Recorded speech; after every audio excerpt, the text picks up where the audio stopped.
Okay, so here's the introduction to my Nissan 350Z. This is a 2004 6-speed manual transmission. My purpose of this is to make it a drift car. Already has some modifications done, which I'll be going over. It's ready to go for the most part. Still could use a couple things here and there, but you know, we'll get that done eventually. So anyway, I'm going to go over the modifications. I'm going to go over, you know, different things I've done to it since I've had it, you know, things I plan to do, things I need to install, etc. Anyway, starting off with the front, we got a Nismo V2 polyurethane bumper. It's an aftermarket bumper. I picked it up, has a nice crack in it, got it for a good price. This is a budget build, by the way. Also got these 18-inch ESR rims. I actually had them for my G35, but blew the motor in that, so ended up throwing them on here so that way I wouldn't have to waste my money and get some new tires. When I bought it, had a bunch of mismatched wheels and wasn't really in the best of shape. Also had these little carbon fiber covers, you know, give it a little accent. Plastic dipped the fender, plastic dipped the hood, plastic dipped the roof, plastic dipped the mirrors. Working on plastic dipping the hatch. Didn't quite get that done yet. Still gonna work on it. Bring you over to the interior. Definitely a little dirty in here, but you know, nothing too crazy, of course. We got the, you know, manual shift knob. It's a Momo shifter. I like it a lot. It's definitely comfortable when you go to hold it. See that Momo right there? I got the Momo pedals underneath to match. Got the Sparco quick release steering wheel set up. Got the NRG, sorry about that, mount to hold my cruise control for my tune. I have these carbon fiber pieces I've added into the interior to make it a lot, you know, more my style, I guess. These leather seat covers, little floor mats, you know, nothing really too crazy. Going over to the trunk here. My button don't work, so I gotta pull it with this emergency release right here.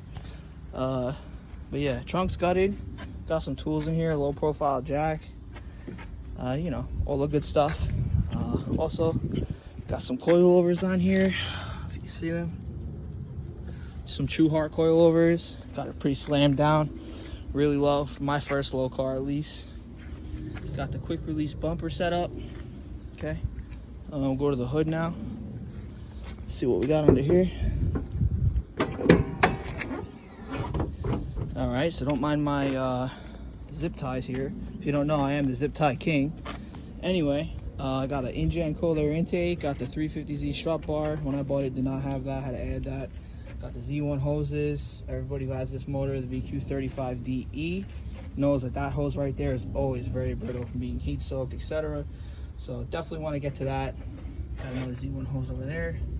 Place that coupler right there. Got the K&N filter right here.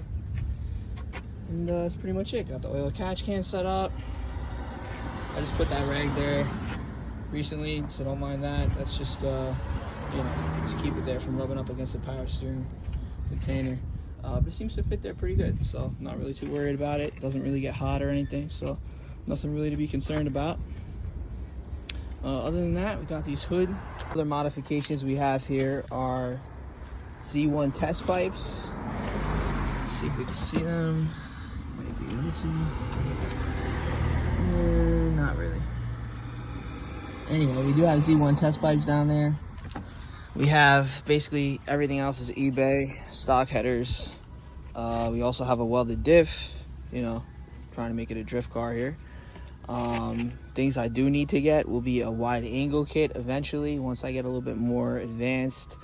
Hydro brake setup, definitely gonna get that as well. Again, once I get more advanced, I don't want to learn using that because I do not want to rely on it. However, I do want to utilize it as a tool because that's exactly what it is. So we'll get there eventually. Like I said, the whole purpose of this car here is really to be a drift car. I want to have fun with it. I want to learn. I want to, you know, turn the wrenches myself, do everything myself, or at least learn, you know, along the way. If I have people help me, that's fine too. You know, other than that, that's pretty much it. In terms of parts I do want to add to it that I already have, I have a Kinetics manifold I'm going to be throwing on here. Not the chrome one, the black one. Still gain. Also going to do the 5/8 plenum spacer, have that as well. Have a 75mm NWP throttle body kit also to throw on here as well. And then after I do all that, I'm going to need to have to do a tune. So I'll probably go ahead and get this dyno tuned. I don't know what these are called, to be honest, but just put those in recently. I like them. Definitely a nice addition. Another little thing I wanted to add, other than the tune that I have, we have the Warp pedal. Let's see here. There we go. Warp pedal's right here. It's installed. I've used it. Even with my Z being tuned, I can personally say from my own experience that it is definitely makes a difference. It has an eco mode, it has a sport mode, a sport plus mode, and a race mode.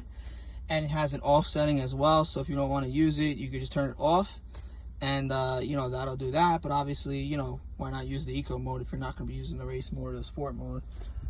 Anyway, definitely makes a difference in my opinion. Highly recommend it.